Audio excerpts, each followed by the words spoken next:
அமெரிக்காவுடைய பிரபல ஹாட்சலர் நிறுவனமான ஹிண்டன்பர்க் ரிசர்ச் 2023ஆம் ஆண்டிலிருந்து அதானி குழுமம் முறைகேடான வகையில தன்னுடைய நிறுவன பங்குகளோட விலையை உயர்த்துறது குறித்து பல குற்றச்சாட்டுகளை அடுக்கி வெளியிட்ட முதல் அறிக்கை வாயிலா அதானி சாம்ராஜ்யத்துடைய மொத்த சந்தை மதிப்பு $100 பில்லியன் கீழே சரிஞ்சது.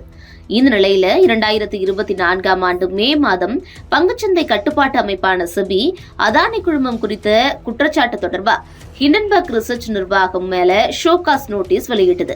இதை தொடர்ந்து அடுத்தடுத்து அறிக்கை வெளியிட்ட ஹிண்டன்பர்க் ரிசர்ச் ஆகஸ்ட் 10ஆம் தேதி காலையில இந்தியாவுக்கு மிகப்பெரிய விஷயம் காத்திருக்குங்கிற ட்வீட்டோட துவங்கி ஆகஸ்ட் 10ஆம் தேதி இரவு அதிர்ச்சி அளிக்கக்கூடிய அறிக்கையையும் வெளியிட்டது.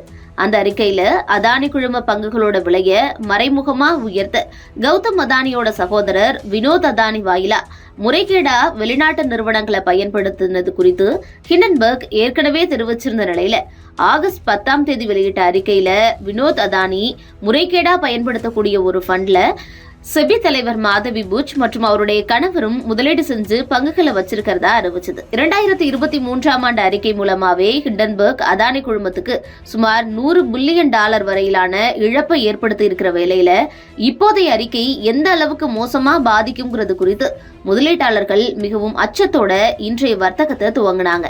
திங்கட்கிழமை பங்குச்சந்தை வர்த்தகம் துவங்கும் போதே சரிவோட துவங்கினாலும் அச்சப்படக்கூடிய அளவுக்கு இல்ல அப்படிங்கிறது முதலீட்டாளர்களுக்கு ஒரு குட் நியூஸா பார்க்கப்படுது.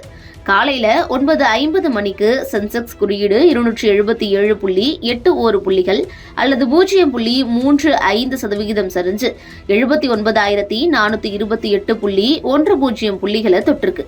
அதே மாதிரி நிப்டி குறியீடு 112.15 புள்ளிகள் சரிஞ்சு 24,255.35 புள்ளிகளா எட்டியிருக்கு. ஆனா இன்னைக்கு பங்குச்சந்தையில முதலீட்டாளர்களுடைய முழு போக்கஸும் அதானி குழும பங்குகள் மேல இருக்கிற காரணத்தால மும்பை பங்குச்சந்தையில இருக்கக்கூடிய அதானி குழும பங்குகளுடைய நிலையும் எப்படி இருக்கு அப்படிங்கறத பார்க்க வேண்டிய அவசியம் இருக்கு.